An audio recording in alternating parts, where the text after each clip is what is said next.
यत्रो सानो सानो झ्याङमा बोटमा पनि यति धेरै घिरौलाहरू फल्न सुरु गर्यो। अझै फुल्दैछ। घिरौला र करेलाले चाहिँ एउटै बेला बनाएछ ल। यसरी चाहिँ फल्दैछ। कति फल्छन् कति मर्छन्। हाम्रो सानो करेसाबारी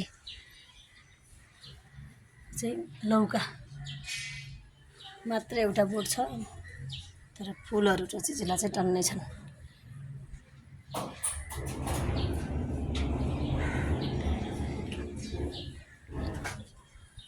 सानो ठाउँमा पनि टमाटरले पनि फल्न सुरु गर्यो।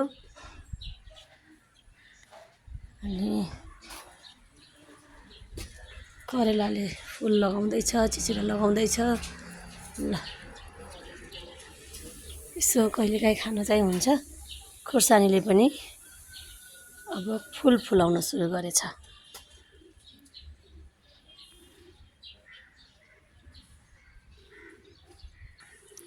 अब त्यो माथि माथि गएर फल्नलाई खोज्दैछ।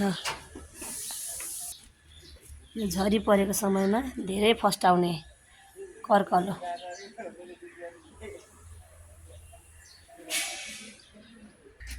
यी बिरुवाहरूको लागि चाहिने कम्पोस्ट मल पनि यहाँ तयार गरिँदैछ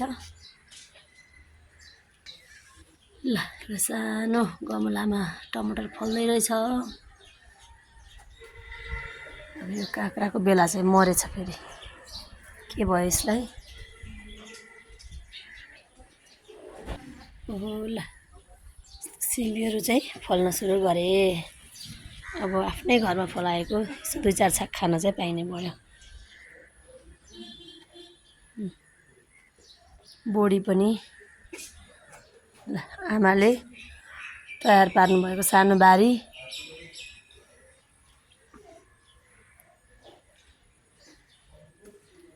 बोडीहरू मुनक्के फल्न थालेछन्। सिमी,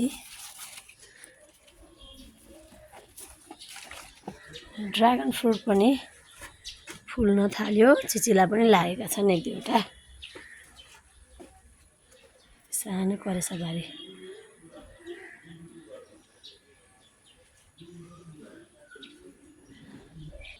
यता पनि घिरौलाहरूको बेला आएको रहेछ। काँक्राले पनि चिचिला लगाउँदो रहेछ ल। के हो के एकै ठाउँमा। ल, करेला पनि फल्न सुरु गरेछ ल। ठिक छ ल।